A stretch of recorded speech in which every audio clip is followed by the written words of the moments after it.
Boa tarde, amigos. Estamos abrindo o nosso preliminar, a imagem do futebol. Hoje, um dia nervoso, um dia de muita tensão. O Grêmio decide em casa sua sorte na Taça Libertadores da América. Vai jogar contra o time jovem e perigoso do Estudiantes. Mas eu quero começar com uma notícia da Conmebol, que puniu o Santos pela escalação irregular do Carlos Sanches no jogo de ida lá contra o Independiente. A partida terminou 0-0 e o placar fica 3-0 favorável ao Independiente. No jogo de hoje, o Santos teria que fazer 4-0 para eliminar o Independiente. Só eu vou perguntar um negócio. E se terminar 3-0 o jogo, como é que fica? Vai para pênaltis? Pois é. O resultado 3-0 é o resultado homologado. Pois é, mas é um negócio impressionante, porque foi 0-0 lá, cabe recurso. E aí, se o Independiente ganhar nos pênaltis e o Santos conseguir reverter, os pênaltis passam a não valer mais.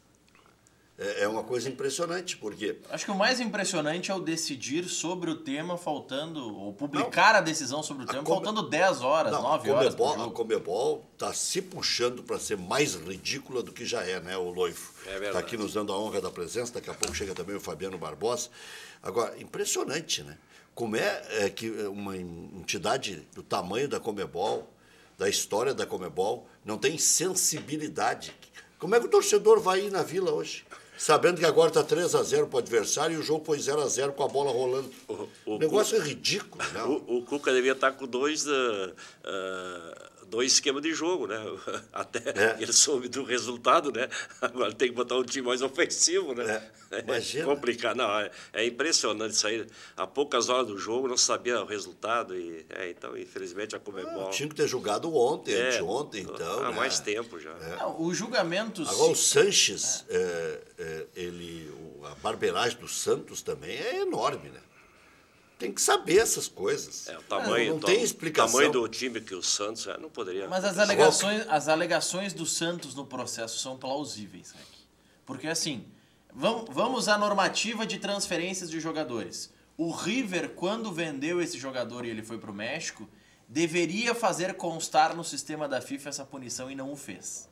Então, o erro já é na origem. O River não informou. O sistema da Conmebol, que existe... O River está se livrando da bucha? Sim. Não, o River está se livrando de outra bucha.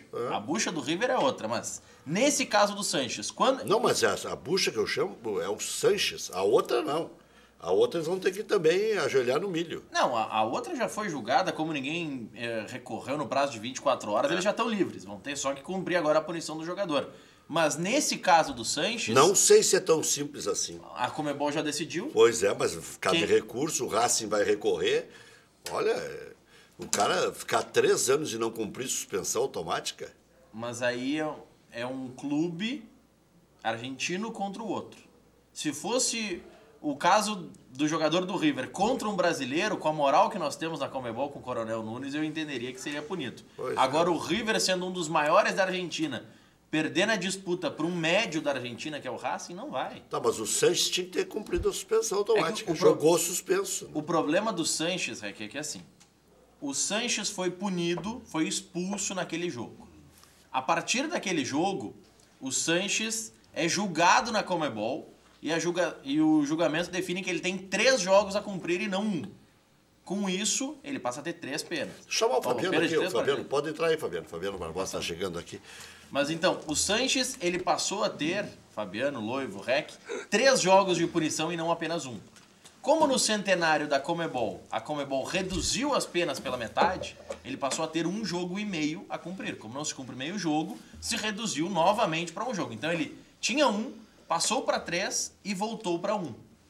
Só que nesse processo, nada foi registrado no TMS, que é o sistema da FIFA, que é onde os clubes consultam, nem no sistema da Conmebol. Aliás, no sistema da Conmebol... consta uma liberação do jogador em maio. Pior ainda para que eles tomem uma decisão intempestiva no dia do jogo. Se há essa situação toda embaraçosa e é pró-Santos, como é que puniram o Santos? Porque só os argentinos têm força na Conmebol e se cabe recurso, como é que um time vai entrar depois de empatar em 0-0 na Argentina, tomando 3-0 em casa? Quer dizer, não existe isso, né? Então a consequência lógica seria não realizar a partida hoje. Eu não sei no mínimo. Não sei o que o Santos vai tentar de remédio jurídico. Mas isso acontece só aqui no nosso futebol, porque infelizmente na Europa dificilmente acontece um caso como esse aí, né? Porque aqui é impressionante. Como é que transita isso? Como é que tramita isso tudo de um clube para o outro e não se define? Mas eu acho que o pior nesse caso, Rec, é o sistema da Conmebol, o Comet. Nós mostramos a tela aqui no Cadeira Cativa semana passada. No sistema, há uma aba ali falando de sanções, falando de punições aos atletas. E essa punição ao Sanches aparece como extinta no dia 24 de maio. Ou seja, o clube entra no sistema da Conmebol, que existe para isso, para verificar a condição de jogo, e quando vai ver, consta no sistema da Conmebol, acho que o Bruno tem até a tela ali, ó. Nesse sistema, ó, que naquela parte que está destacada, é onde aparecem as punições. A segunda coluna é uma coluna que está dizendo que no dia 24 de maio de 18 terminou a punição do Sanches. Isso é um sistema da Conmebol. Então a Conmebol publicou no seu sistema e prejudicou o Santos. Mas o certo seria o Santos entrar na FIFA pedindo punição à Conmebol pelo erro hediondo, né, dessa publicação aí de que uma pena está extinta sem estar extinta. Mas se entrar na FIFA, acontece que vão perseguir o Santos pro resto da vida. Não, tem um erro da Conmebol, tem, né? Mas acho que é um pouco do reflexo da nova geração e da administração de futebol no Brasil também, né? Porque não é a primeira vez que acontece isso, né? A Chapecoense? A Chapecoense recentemente, né? A Chapecoense, o Rui Costa foi avisado na beira do campo. Se colocar, vai perder os pontos. Colocou. Tá, mas aí, Rec, qual o sistema que o delegado usou para verificar que o jogador da Chapecoense estava punido? O mesmo Comet. É o mesmo sistema que o Santos consultou. No caso da Chapecoense, o sistema valia. Nesse caso, não vale. E aí? O sistema é bom ou não é bom? Vale ou não vale? É prova ou não é prova? Tá, e recorre para quem agora o Santos? O Santos acredita... Recorre para a Conmebol mesmo. O Santos pode recorrer para a própria Conmebol, mas aí tem um detalhe. Na nota da Conmebol, referente a esse caso, existe uma menção da Conmebol de que quando forem publicados os fundamentos da decisão, o Santos pode recorrer a um próprio tribunal, uma própria instância na Conmebol. O detalhe é que o Nestor Rain esteve aqui semana passada, no Cadeira Cativa, e disse que aquela punição que o Grêmio tomou em janeiro ainda não recebeu esses fundamentos de decisão. Nós estamos em agosto, quase setembro. Qual punição? Aquela punição referente ao Lanús e a ter ido nos patrocinadores e tudo mais, o Grêmio não recebeu os fundamentos dessa decisão, 8 meses. nem daquela decisão dos Só recebeu o banheiros. valor, só recebeu o valor. Não recebeu o valor, fizeram a retenção do valor na cota de TV. Sim, mas então, recebeu o comunicado de quanto era. Só em ouvir falar o nome Lanús já me arrepia. Que lembro tudo que a gente passou lá. Tá louco. Todo mundo brigando a tapa para poder transmitir. Agora, em relação ao que vai acontecer com o Santos, eu não sei. Por que a gente está batendo tanto nessa tecla se o Santos é um time paulista? Porque se o Grêmio passar pelo Tucumã, o Grêmio pega o vencedor de Santos ou Independiente contra Racing ou River, que também tem irregularidade, ou teria irregularidade, porque agora sacaram o jogador do River, quer dizer, para eles tem essa prerrogativa. Saca e fica tudo zerado, sendo que o jogador atuou em 5 partidas, ou 6, suspenso. Mas aí quer dizer, o problema... E ninguém denunciou, aí se não denuncia, pode jogar suspenso. Se o cara está suspenso, está suspenso. Se nenhum clube envolvido no jogo, no caso o adversário, denunciarem até 24 horas, é como se ele não tivesse suspenso. Mas o caso por que no caso da Chapecoense, eles foram avisar a Chapecoense que o jogador estava suspenso? Por que eles não avisaram os outros clubes que o cara estava suspenso? Não, eles deveriam ter avisado o próprio River. Pois é, mas então é a própria zona, né? Aliás, na zona é mais organizado. Eu já vi que o Maurício deu uma estudada ali nas regras. Se o Santos não entrar em campo... Perde o por WO. Santos perde por WO. Porque o jogo está marcado. Jogo marcado é jogo jogado. Pois não e se entrar em campo, tem árbitro, aceita uma punição, não, né? mas tem árbitro, tem torcida que já comprou ingresso, tem televisamento. Aliás, periga esse jogo sair porque tem televisão, porque senão daqui a pouco podiam dar a vaga direto pro Independiente, porque tocar 3-0 agora... Reverter é difícil, é muito difícil. Aí tem um detalhe, reverter é complicado. Não, reverte. Os jogadores da Conmebol, a cúpula da Conmebol, deve estar torcendo para, independente do que acontecer em campo, que com esse resultado de 3-0 ou com o 0-0 se resolva. Ou seja, eles estão torcendo ou para o Santos ganhar de 4-0, que aí não tem celeuma nenhuma, ou estão torcendo para o Independiente empatar com gols em São Paulo, porque aí passaria independente de ter sido 0-0 o primeiro jogo ou 3-0, ou estão torcendo para o Independiente ganhar. Eles não querem, por exemplo, o pior cenário possível para a Conmebol é se o jogo de São Paulo termina 0-0 ou se o Santos ganha por 1 ou 2 gols de diferença. O que eu não entendi é qual é a necessidade de julgar no dia do jogo. É isso que eu não entendo. Então, julga amanhã ou julga depois, sei lá. Claro que aí o baile segue, né? Já daqui a uns dias tem Libertadores da América, tem os cruzamentos, tem a televisão que tem que fazer o planejamento. Mas seria pior... Então, eles às vezes agem de afogadilho. Só que é intempestiva a decisão. É intempestiva. Se fosse julgar amanhã de manhã, qual seria o prejuízo? Seria maior, Rec. Seria muito maior. Mas como? Porque o resultado de campo hoje poderia não valer. Imagina, não vai valer igual? Imagina se hoje o Santos... Qualquer resultado que der, o Independiente está classificado. Rec, é pior. Se o Acho Santos... que o Santos vai tocar 4-0 com essa bolinha. Rec, se o Santos ganhasse hoje por 1-0, ia comemorar a vaga. Se o julgamento sai amanhã que ele perdeu o primeiro jogo por 3-0, não, ele perdeu sabia a que estava sob júdice. Isso aí já se perdeu. E se o Santos classificar, o que a gente vai falar? Aquele dia, Chapecoense ganhou o jogo com um gol do zagueiro que estava impedido de jogar e perdeu a vaga. Mas ali é diferente, Rec, porque ali a Chapecoense foi avisada antes do fato. E o julgamento é posterior, óbvio. Não tem como julgar antes da partida começar se a Chapecoense foi avisada 1 hora antes. É diferente a situação. É complicado porque o Santos não foi avisado, né? Chapecoense foi avisado, quer dizer, cada dia é um critério diferente. E cada caso, que não deveria ser cada caso um caso, devia estar tudo documentadinho ali, ó. Jogadores punidos, jogadores que cumpriram, jogadores que não cumpriram. E pronto. É tão simples fazer um critério honesto, né?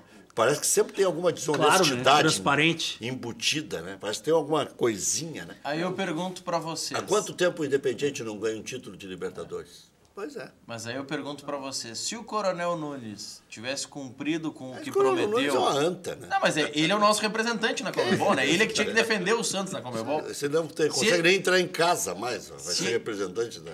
É que se ele não tivesse feito a cacaca que fez, votasse nos Estados Unidos e não em Marrocos, será que ele não teria um pouquinho mais de força para ajudar o Santos? Não sei se isso aí pesa tanto. Isso aí até já passou.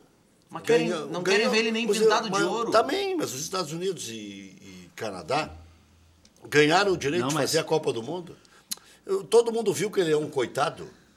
Mas já está até fora do processo, vai ser o caboclo quem agora. Quem bate esquece, mas quem apanha não esquece, né? Mas quem é que apanhou? Olha o rancor do Taz aí com o Inter. Na primeira apanhou, oportunidade, derrubaram a liminar mas quem apanhou, do Guerreiro. Quem apanhou seriam os Estados Unidos e Canadá. E a Conmebol fez uma combinação. A Conmebol fez uma promessa que não foi cumprida pelo Brasil. A Conmebol é a mesma coisa, eu acerto com o Loivo... Mas que revés sofreu a Conmebol? Da sua imagem, Rec. Que imagem? Não que a imagem da Conmebol fosse grande coisa. Não, mas foi o voto sim, com essa zona que eles têm aí. Tem uma imagem maravilhosa. Né? Quem votou foi o Brasil. Quem se arranhou foi o Coronel Nunes, não é nem a Confederação. Mas a Confederação Sul-Americana de Futebol, a Confederação Brasileira de Futebol, tem 3 punidos. Um foragido, que é o Ricardo Teixeira, o outro com tornozeleira e o outro que não pode sair do Brasil. Foi afastado agora do esporte. Quer dizer, que prejuízo tem um babaca a menos, um babaca a mais? Não foi o voto que manchou a imagem do Brasil. É o próprio Brasil. O voto é a cereja do bolo. Pode ser. É que a Argentina, Boca e River sempre mandaram na Conmebol. Essa que é a verdade. Né? A gente ganha quando tem muito time. O ano passado não queriam colocar numa comissão de arbitragem, de árbitro de vídeo, um argentino, num jogo do Grêmio contra um argentino. Na decisão. Mas muita cara de pau. Muita cara de pau. É muita cara de pau. É verdade. Né? Você tem uma laje. Loivo, e hoje? Vamos ao jogo hoje. É isso que é o mais importante. Porque o Grêmio tem que passar e é por um argentino. Olha, Rec, eu acho que o Grêmio tem condições plenamente de passar. Eu vi o jogo lá na Argentina. Sinceramente, eu achei que eles tiveram muita sorte, aquele gol que eles conseguiram fazer, gol de curva no Marcelo Groy. E eu tenho a impressão que aqui o Grêmio vai ganhar tranquilamente esse jogo. Sinceramente, eu acho que... Claro que é jogo contra os argentinos, cara, os argentinos é fogo.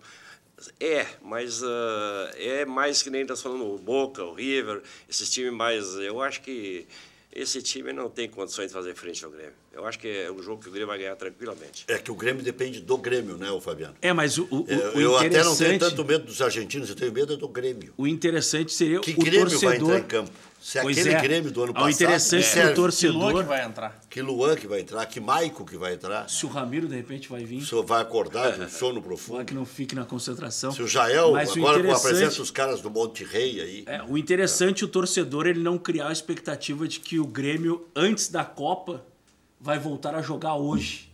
Hoje o importante é o Grêmio ter garra, não desistir, jogar pra cima, buscar o resultado, classificar. Depois, de repente, no brasileiro ali, e reencontrar o futebol, né? Hoje é noite de Libertadores. Hoje tem que passar. Se precisar dar aquela chegada no meio de campo na hora de dividir com o Maurício, tem que dar, né? Tipo, não vai dar pra o Luan daqui a pouco baixar a cabeça, porque o Luan, ele às vezes ele me dá o nervoso do estádio lotado, gritando o nome dele, e ele tá de cabeça baixa.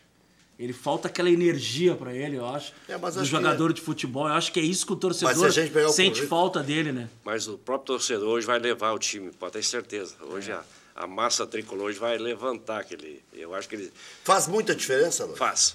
Realmente a torcida faz um diferencial muito grande. A gente acha que não, que a gente vê o Campeonato Brasileiro, que alguns clubes jogam fora de igual para igual, mas olha, 40 mil pessoas... O repórter gosta de complicar, né? É mais ou menos o que o Inter está fazendo. O torcedor do Inter está empurrando. Está empurrando, é verdade. Colaborando, vamos dizer. Contra o Palmeiras... Porque não adiantou. O Palmeiras está muito certinho também. Mas a torcida do Grêmio vai fazer a diferencial, eu tenho certeza, sim. E por isso que eu falo assim, que eu acho, sinceramente, eu acho que o Grêmio tem plenas condições de vencer e com certeza vai vencer. O Everton está vivendo um momento muito iluminado, né? Está fazendo um gol por partida e acho que por aí o Grêmio pode, né, ganhar o jogo, porque precisa de um gol a rigor, né? O Everton, eu não vejo... O Everton, quando ele com a direita, ele bota aquela bola em direção à área, é porque ele já está preparando para chutar. Está num momento extraordinário. E ele bate bem na bola, e tá acertando também, então ele tem confiança. O jogador que tem confiança, ele vai lá e resolve, né? Então... Não que ele seja o fazedor de gol. Mas tem sido. Mas tem sido. E o Everton é aquele cara que ela vem torta, ele dá um jeito de chutar. Não tem medo de chutar. Não tem medo de chutar. E a velocidade que ele tem, que ele imprime também na jogada, ele às vezes sai atrás, chega na frente, ele tem a velocidade muito grande. Loivo, Jael ou André? Olha, é dois estilos assim, diria diferente um do outro, mas eu tenho a impressão que o jogo de hoje deveria ser o Jael. Até em função de que os argentinos gostam de bater, chegar junto. Poxa, ele é forte, ele é brigador, não tem bola perdida. Eu acho que, tecnicamente, eu acho que o André tem mais condições, mas num jogo de hoje eu botaria o Jael a jogar. Eu acho que hoje até motivado com esses caras do Monterrey aí, né? Porque o que acontece com o Jael? Ele está no ocaso da carreira. Ou ele ganha dinheiro agora, ou ele não ganha mais. Não ganha mais. Ele vai ter uma vida média e tal. Então agora ele pode dar uma alavancada legal indo para o México, né? E o Renato deixar um pouco de ser teimoso, porque o Renato está numas que a solução dele ele está deixando no banco. A solução ele deixa no banco para 25, 30 do segundo tempo botar o cara para resolver. Mas a exceção do Jael não tem, ninguém está resolvendo. Quem é mais que ele podia colocar? O Alisson no lugar do Ramiro? Aí muda o sistema de jogo, abre... Até porque quem está jogando mais pela direita é o Marinho, que também não está correspondendo. Não, o Marinho está... E saiu da concentração. Não, está lesionado. Eu acho que do jogo hoje. É uma lesão que vem numa hora bem interessante, né? E o detalhe, o Jael caiu na graça da torcida, né? Então isso também é fundamental hoje, com a casa cheia, né? Eles gostam do Jael, a torcida do Grêmio, então acho que é um motivo a mais para que ele saia jogando. Né? Pois é, mas o problema, e nós analisamos já isso aqui no preliminar e no Cadeira Cativa, tu deixando o André no banco, o que ele vai te acrescentar se tu precisar mudar o jogo aos 20 do segundo tempo? Isso também tem razão. Por isso que o Renato bota ele para jogar. Não, é porque o Jael no banco, o Jael entrou, por exemplo, na partida contra o Flamengo. E quando é que o Grêmio vai produzir um centroavante, hein? Acho que o Internacional produziu 15 nos últimos anos, o Grêmio não produz um. Mas agora o Brenner Luiz não tá Adriano, Pato, Nilmar, Damião. Poderia tirar do orçamento o André, Marinho e trazer um grande jogador. Um cara que fosse colocar a camisa produzir um e atacante. resolver.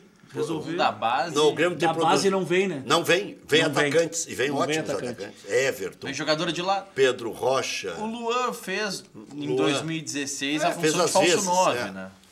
Mas não é, né? Revezava com o Douglas ali, o Douglas. É que o esquema de jogo do Grêmio também não contribui muito para o centroavante, né? Então, às vezes o centroavante fica meio plantado dentro do meio dos dois zagueiros lá e a bola não chega, é complicado, né? Daí tem que sair para em função. E seria natural o Grêmio criar jogadores 9, né? Matadores, atacante, nas categorias de base, porque essa gurizada que está na categoria de base hoje, muito assistiu o Jardel jogar, que poderia ser inspiração, né? Mas como o Rec falou, é estranho, não vem um... Não, mas essa geração da base não pegou mais o Jardel. Não. A geração da base agora nascidos em 99 e 2000. Tem 15, já tinha 17, ido, 18 Não, anos. mas a base Já com tinha saído. 17, 18 anos aí, viu? Não. Quem tem Faz 18... 20 que ele saiu daqui. Quem tem Tá 18 certo. agora Eles não nasceu tinham em 2000. O autor estragou. Mas Não, mas viu outros centroavantes, né? Não, se inspirou, por exemplo, vamos lá, mesmo que não tenha assistido a Copa de 2002, se inspira muito no Ronaldo Fenômeno. Mas essa geração de base não viu, por exemplo, o Romário jogar tanto. Esses dias eu vi No top da carreira, claro, o Romário buscando os 1000 gols, todo mundo viu. Mas Agora, a propósito é uma geração da difícil. deixa aí de o centroavante. Nildo Bigode, que Nildo. esses dias tá o Brasil entrevistando ele. Nildo. Não, gente boa. Nildo. Nildo fala bem, é um cara esclarecido e era bom jogador. O Nildo que andou por Aimoré, Caldense, e no fim da carreira veio ser famoso no Grêmio. Né? Veio ser famoso. Carreira. Bom, Loivo, Cláudio Almiro, o que significou na história do futebol? Cláudio Almiro foi um dos centroavantes mais impetuosos que nós tivemos aqui. E eu tive a oportunidade de jogar com ele no último ano de futebol dele, junto no Novo Hamburgo. Fizemos um campeonato gaúcho junto e daí conheci melhor ele, porque aqui era só jogo contra, Grenal, sabe que não podia muito se conversar um com o outro jogador, que a torcida não aceitava muito, né? Mas eu tive uma grande amizade com ele e foi uma lástima a perda dele, mas ele deixou, acho, muitos ensinamentos. Realmente foi um centroavante que fez a diferença. E o Internacional deve aqueles títulos todos muito a ele também, porque realmente ele sabia, conhecia a posição, e ele também tinha jogadores ao lado dele também. Isso é fundamental, porque ele teve Falcão, Paulo César Capegiani, e 2 ponteiros cruzando a bola toda hora para ele, Valdomiro de um lado, Lula do outro. Então, isso também ajudou ele a consagrar. Mas realmente foi um dos grandes centroavantes que o Rio Grande teve. Até, na verdade, o Cláudio Almiro não teve tanto o Lula e o Valdomiro, sim. Valdomiro, sim. Mas o Lula menos e o Falcão menos. Mas o Falcão estava nas divisões de base, porque aconteceu com o Cláudio Almiro a mesma coisa que aconteceu com o Tovar. Em 75, o Cláudio Almiro vai para o Botafogo para obter sucesso maior ainda, e depois e no mesmo ano o Tovar vai para o Sport Recife. E o Inter promove o Falcão. No lugar do Carbone e do Tovar, e promove e busca o Flávio em Portugal para o lugar do Cláudio Almiro. E o Cláudio Almiro acho que não quis disputar a posição, eu não acompanhei bem na época, mas... E eu sabia o tamanho que tinha. O Cláudio Almiro jogou ao lado de Pelé na seleção brasileira. Mas um grande centroavante, né? Foi um grande centroavante. O que o Loivo falou é correto. Ganhou 69, 70, 71, 72, 73, 74. É verdade. Como centroavante titularíssimo. Titularíssimo, sim. Não tinha nem perto. O outro era o Manuel, era o reserva, né? Manuel. Depois veio o Flávio veio depois. O Flávio veio depois e aí ficou... Bom, mas, Loivo, o Grêmio, no conjunto, o que te preocupa? Por que você acha que o Grêmio caiu de rendimento? O Grêmio caiu muito de rendimento em função também do Arthur. Isso é bem verdade, né? Que o Grêmio não conseguiu ainda um jogador que conseguisse assumir essa função. E realmente está difícil achar alguém. E com isso, decaiu bastante o time do Grêmio. O Grêmio tem muita posse de bola ainda, com o toque do Maico, do posse do Jailson, mas eu acho que caiu muito em função disso aí, do Arthur. E E o Grêmio tinha chegado, acho, no limite, entende? Então, acho que o Grêmio tem que começar a retornar para chegar àquele limite que o Grêmio teve, mas não é de uma hora para outra, tem que ser ao decorrer do tempo. E como o Grêmio disputando 3 competições, agora só 2, então realmente é difícil, porque cada estilo, tem todo o estilo de jogo. Nesse agora é um estilo de jogo, depois nosso campeonato brasileiro é outro. Então isso aí também não é fácil para o treinador também, o Renato. Você gosta de ligar e desligar a chave, não é simples. Não é muito simples. Trocar de estação. Então é complicado. Porque o futebol argentino, a gente sabe, é um estilo de jogo completamente diferente do nosso aqui. Sabe que hoje eu entrevistei o Caio, que é do ramo, né? Naquela Libertadores de 83, ele fez 4 gols. No mesmo ano, ele deu um dos passes de gol para o Renato fazer lá em Tóquio. Então, o Caio foi campeão da América e campeão do mundo pelo Grêmio. Eu perguntei, você que é do ramo, o Caio, coitado, que teve que amputar as 2 pernas e agora está fazendo aí uma arrecadação de tudo que é lado para colocar as próteses. Hoje até um cara entrou em contato comigo e disse que o SUS providencia isso, que ele ia dar o caminho. Passei o telefone do cônsul do Grêmio lá em São Luís do Maranhão. Muita gente se predispondo a ajudar, a torcida do Inter emocionada com a história e a simplicidade do Caio. Mas quando perguntei do Jael e do André, ele na hora, Jael. Ele assiste lá no consulado do Grêmio no Maranhão, de Jael, e ele é do ramo. O Loivo é atacante, Jael. Então, o Renato está meio sozinho nessa parada. É o contexto todo que faz o Jael ser opção, né? É o estádio lotado, é a torcida gritando o nome dele. Ele é um cara. Evitar uma vaia, um burburinho, que é o André. Evitar o torcedor virar contra o time. Exatamente. Ele é um cara que dá um carrinho lá na frente e que acaba motivando o restante do time. Isso é verdade. Olha, eu não sei, cara. Eu acho que dessa vez o Renato não vai bater de Mas frente. não é tanto característico, porque alguns usam como argumento, o Renato colocando o Jael, ele vai tirar um pouco a responsabilidade dele, porque a torcida tá pedindo o Jael. Mas isso não é característica do Renato. Ele gosta de ser o quando todo mundo queria tirar Cícero e Fernandinho, ele deixa em campo. Em termos. Em termos. Um que o outro. Mas quando já está ficando muito batido, ele cede. Ele já cedeu outras vezes. O Marcelo Oliveira, por exemplo, ele não vai colocar mais. Ele não vai fazer. O Marcelo Oliveira é mais reserva de zagueiro do que lateral, né? Mas aí tem Bressan, tem Paulo Miranda. Ele não é reserva mais de nada. Então, reserva de zagueiro, ele é o tal do quinto, aquele que o Grêmio procurava. Ele é líder do grupo.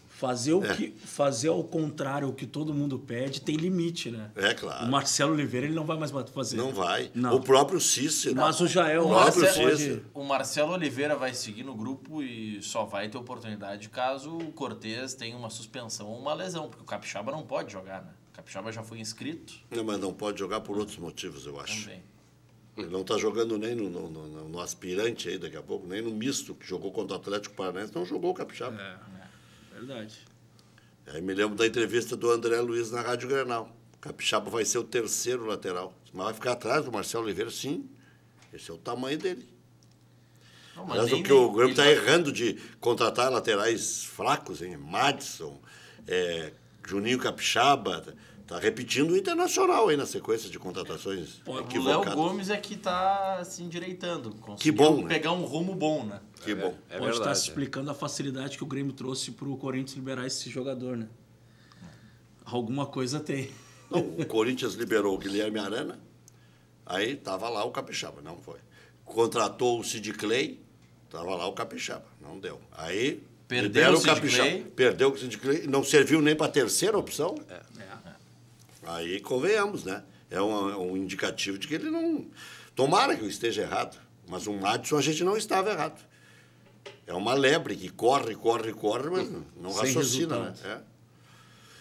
Loivo, e esse Estudiantes que você viu lá, na comparação do Estudiantes com o Estudiantes e com outros argentinos? Com os outros argentinos, me deu a impressão assim, que era um time mais tranquilo para jogar, mais fácil de jogar, porque normalmente o argentino é pegado, chega muito junto. É um time mais jovem também, então acho que isso aí vai facilitar para o Grêmio também, essa juventude deles aí. O cara diz, não, melhor jogar com jogador mais velho. Acho que não, com mais novos, e eles vão sentir a pressão da torcida, que pode ter certeza. Então eu acho que esse Estudiante não vai fazer frente ao Grêmio. E não vai surrar o Grêmio como surrou no primeiro tempo, né? Não. Porque eles deram de pontapé e soco e dividida. O juiz é paraguaio, né? Que vai apitar. Então, Aquino. Então... Éder Aquino, né? Uma coisa. Vai ser puxado o jogo e o juiz tem que ter pulso muito firme, porque futebol argentino e brasileiro... O grande problema do Grêmio vai ser o primeiro gol. Depois que fizer o primeiro, acho que toma conta do jogo e dificilmente o Estudiantes vai...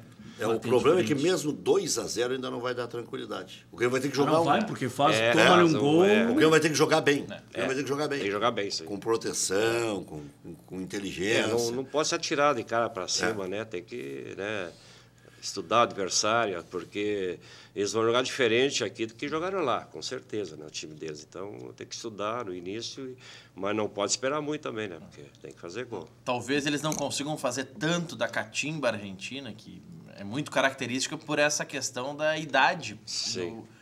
A média de idade da equipe do Estudiantes é muito baixa. É baixa. E o brasileiro, Loifo? O brasileiro está aí, tá aberto, né? Eu acho que tem 6 clubes aí que vão disputar o título aí. Você acha que o Atlético ainda tem condições? Acho que não. Então são 5. O Atlético acho que não tem mais condições. Atlético, Cruzeiro, Corinthians ficaram no meio do caminho, né? Eu acho que... E isso que o Cruzeiro tem condições de se recuperar, mas que o Mano... É que ele está muito vivo nas outras duas, né? Isso nas outras duas vai passar, né? Então... Mas eu acho que é entre os 5, então porque o Atlético acho que já não tem mais, não faz mais frente. O Atlético era para dar o salto de rendimento quando ele fica apenas com o Campeonato Brasileiro, mas ele segue patinando, né? Mesmo depois da eliminação da Sul-Americana, ele segue patinando no Brasil. Cruzeiro e Palmeiras vai ser um grande enfrentamento, hein? Que duas raposas vão se enfrentar, hein? Mano Menezes e Filipão. Duas raposas. Que cruzamento esse! É certo que teremos um técnico gaúcho na final, né? Podemos ter 2. E teremos um grande enfrentamento do Flamengo com o Corinthians, porque agora perdeu mais um jogador de qualidade. O Flamengo, o Cuejar, foi convocado e não joga uma das partidas da primeira. Então, verdade. E o Corinthians decide em casa. Mas isso, Rec, pegando os clubes brasileiros, especialmente o Santos fazia isso muito com o Neymar. Quando ele ia para jogos da seleção e no dia seguinte tinha jogo, normalmente em São Paulo. A logística facilita, porque um jogo é no Rio, o outro é em São Paulo, então não é tão difícil assim. Pega os 3 clubes que estão envolvidos na semifinal, os 3 fretam o mesmo jatinho, não precisa ter 3 jatinhos vindo de lá para cá, né? Bota uns 3 jogadores em um jatinho e traz. O jogador sai, o jogo... terça-feira, 9 horas da noite. Foi o São Paulo que trouxe o Rodrigo Caio uma vez, Rodrigo Caio também. Mas o jogo da seleção brasileira começa 9 horas da noite. Então termina 11 horas, vamos dizer que consiga sair do estádio meia-noite. Freta um voo que saia 1 da manhã de lá, ou 2 da manhã, que seja, para ter tempo de logística. Mas pode sair a 1, não tem problema nenhum. Saia 1 da manhã... São 7 horas e meia de viagem, vai chegar aqui às 8 da manhã. Esses jogadores vão ser reserva nesse jogo. Não, a ideia, dá pra jogar. A ideia é ótima, mas eu acho que no futebol brasileiro, essa união de fretar um jatinho junto aí não vai existir. O telefonema. Não vai existir. Mas é só um telefonema, tem razão, Maurício, não é difícil. Não é difícil. Se quiserem, dá pra fazer. A própria CBF pode organizar isso para ajudar os clubes. A CBF é interessada. Aí bota o Coronel Nunes, teu amigo aí. Não, Coronel Nunes não sei nem se vai. Se botar alguém para mediar, sim, mas o contato entre os clubes eu acho difícil. Vamos fazer um intervalo comercial e a gente retorna na sequência. Lembrando que o jogo do Grêmio é 9h45, só há ingressos à venda os mais caros, teremos 46 mil espectadores na arena e lembrando também, você que vai de Transurb, não tem problema nenhum, 50 minutos pós-partida, e aí se tiver pênaltis é 50 minutos pós-pênaltis, o Transurb começa a funcionar de novo para levar o torcedor para casa. Já voltamos.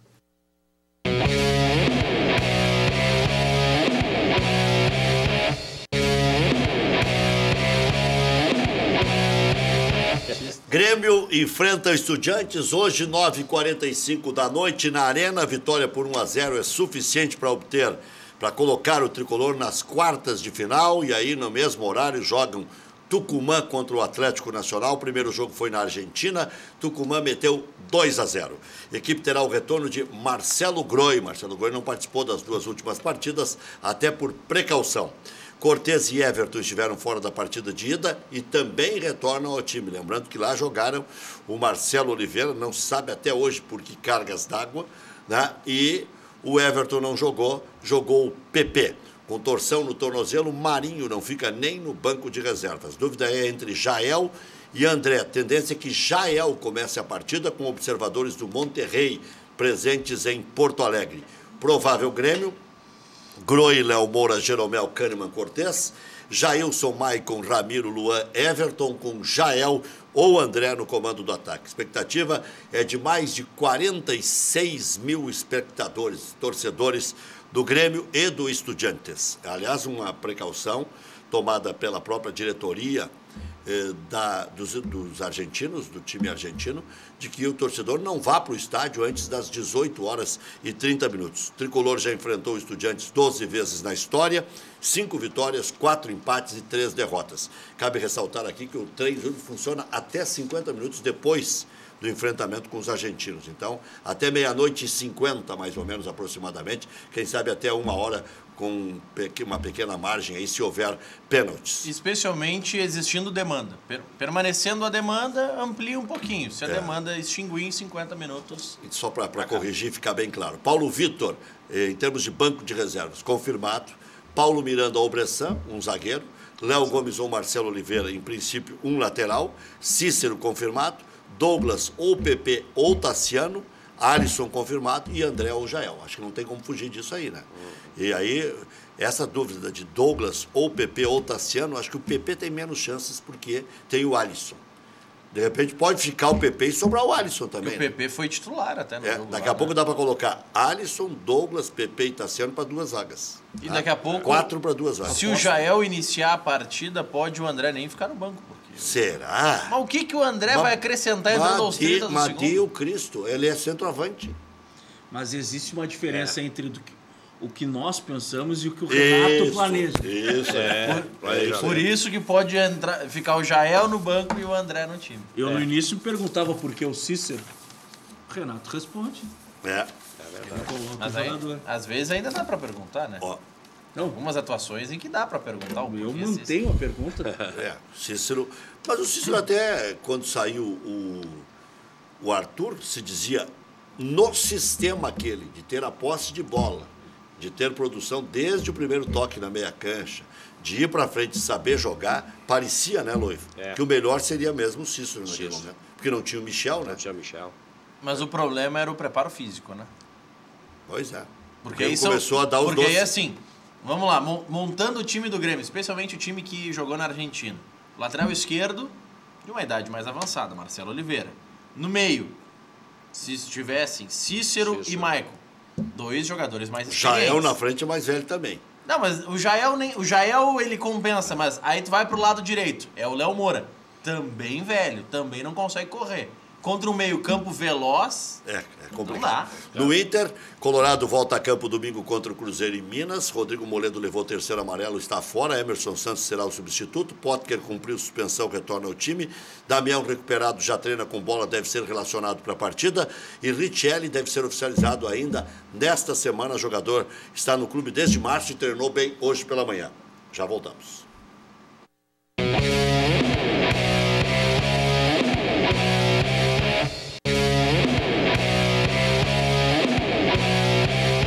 Madelomba e Construlomba, casas e construção. Você que está com muito louvor, casas de alvenaria, casas de madeira financiadas pelo Minha Casa Minha Vida, ou direto, se você tem um terreno, quer fazer um empreendimento, já faz um acerto direto com o pessoal. Constroem casas em toda a região metropolitana e também no litoral. Madelomba e Construlomba, maior qualidade, melhores condições. Para mais informações, 3596-1048 ou plantão de vendas pode ligar agora. 98631-7709. Fala com o Fernando. Visite o site madelombacasaeconstrucão.com.br. Padaria Laude. Faça seu encontro de negócios ou confraternização na Padaria Laúde.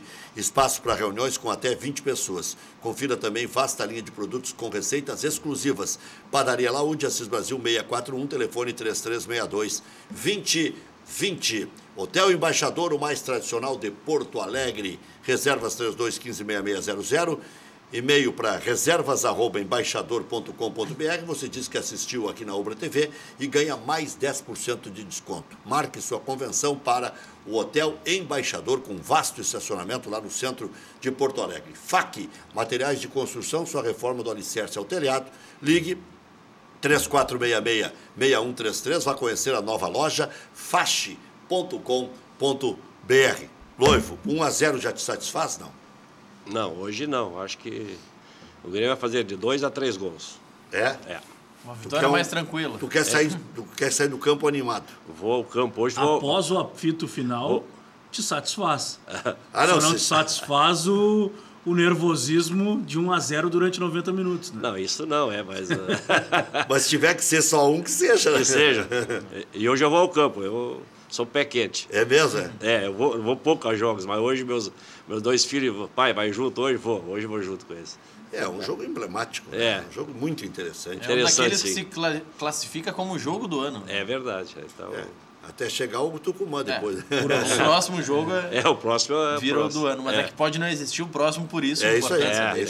Bom, hoje tem Santos Independiente 7h30, tá 3-0 para o Independiente agora no canetaço. 3-0 para o Independiente, os gols foram assinalados pela Conmebol para o goleiro, porque ele é o capitão do Isso. Atlético Nacional e Atlético Tucumã 9h45, 2-0 para o Tucumã no primeiro jogo, agora é na Colômbia. Grêmio e Estudiantes 9h45. Ontem, na Série B, já caiu para 18º Brasil de Pelotas, perdeu para o Curitiba, que é o 10º, por 1-0. Em casa perdeu e ainda contribuiu com a reação do Curitiba, que também vinha patinando. O Paulo Pelaipe está por lá agora como diretor executivo. Pelaipe no Coxa e o Rui Costa para o Atlético Paranaense. Né? Foi pro Atlético? Tá por fechar. Semana passada estávamos aqui com o Pelaipe e ele falou que estava indo para São Paulo, né? Morar lá. E eu disse, tá acertando com alguém. Agora o Curitiba matou a charada. Foi no meio do caminho. Ficou na metade do caminho. Falando em São Paulo, e porque o caso Sanches tem muitas novidades por lá, o Santos tem que definir o que ele quer. O Santos está protocolando agora na Conmebol um pedido para que a Conmebol considere que, se o Santos vai perder os pontos, que libere o Sanches para jogar. Porque pelo regulamento da FIFA, se o clube é punido perdendo os pontos, o jogador não pode ter que de novo cumprir a suspensão. Pois é. E aí como é que fica? A Conmebol definiu que o Sanches tem que cumprir a suspensão. Então a Conmebol puniu 2 vezes o Santos. Só que aí o Santos está dizendo, não, liberem o Sanches pelo menos. Mas daí vai virar a redenção do Nerdão. Não. Aí virou uma várzea. É um negócio impressionante. Não tem nem como explicar isso. Eles conseguiram azedar tudo. Loivo, boa sorte lá hoje à noite. Obrigado, Reg. Obrigado pelo convite aí. Fico à disposição para dos amigos aí. Valeu, Maurício. Até às 19h. Valeu, obrigado. Fabiano, hoje é o Maurício que está aqui. Estarei comentando o jogo na Grenal.